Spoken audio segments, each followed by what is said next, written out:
Welcome to Our Headlines. I'm Louisa Liu. Thank you for joining us.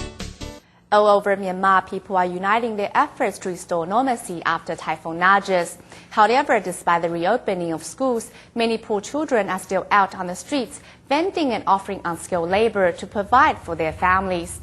Fortunately, the government has reduced fees to give unschooled children a chance to gain an education.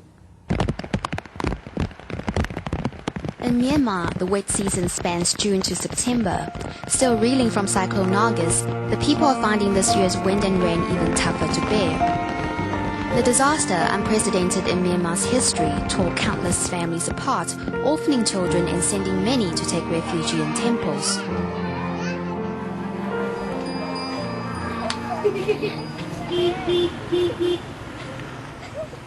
During the day, many children work as vendors to make a living. For those who are barely getting by, schooling is never a priority.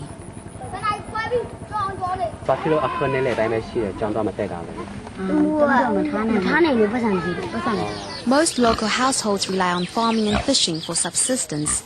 Very little can be earned this way, and large families in particular struggle from day to day.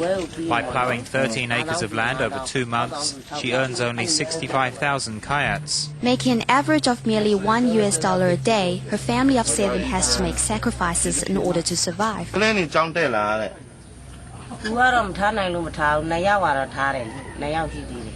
Little Waist's 11-year-old daughter has to help take care of younger siblings, feed the pigs, and deliver lunch to school. School is so close, yet so far. How the little girl yearns to trade places with her younger sister. For many other youngsters like her, the makeshift classrooms are a luxury that cannot be afforded.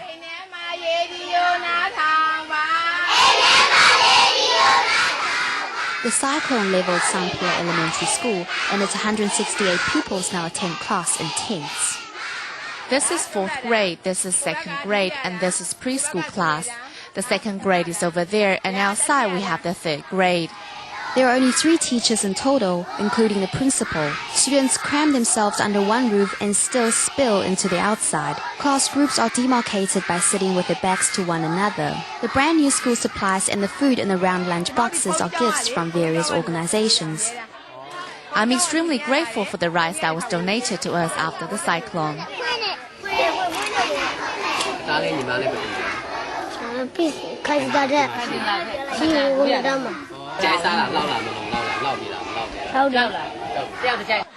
Rice and pickles aren't exactly an ideal balanced diet for a child, but at least they fill up the belly.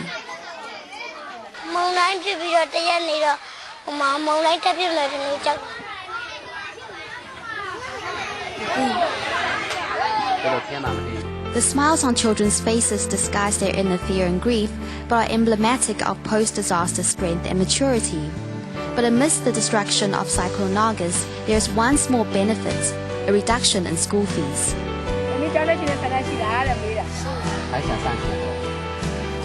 The little girl makes 8-kilometer round trips every day to get wood. Sampia principal gives her hope by informing her that tuition fees have gone from 1,500 kyat to 200 kyat, which is around 20 US cents. More Myanmar children can now grin because school will soon be a reality.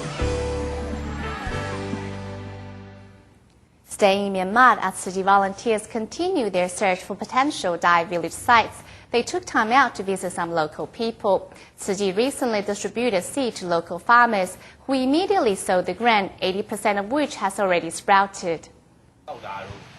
Myanmar's copious and seemingly incessant rains have driven this Tzu Chi team to take shelter in a local home. Thank you. Not too coincidentally, the team discovers that this farmer is one of many locals who received Tzu Chi's recent gift of grain seed. Now he wants to take them to view his fields. Rainy days one serves the guest. Our host received some of our grain seed. He's growing an acre.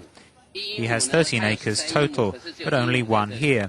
And now 80% has sprouted. So in a moment we'll go to see it.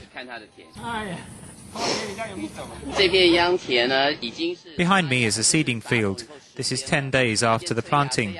First, one germinates sprouts and then one grows seedlings. This field is for the seedlings. You can see here some have reached 10 centimeters in height. The shorter ones are 5 to 6 centimeters.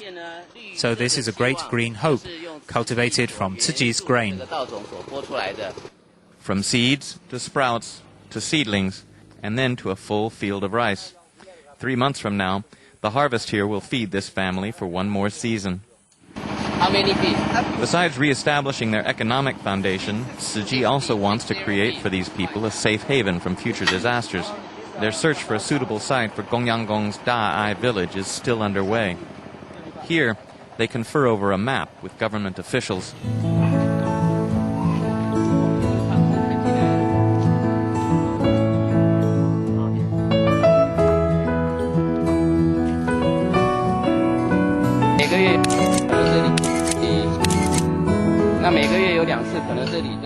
Twice every month, the water here overflows, rising to about 1 or 2 feet.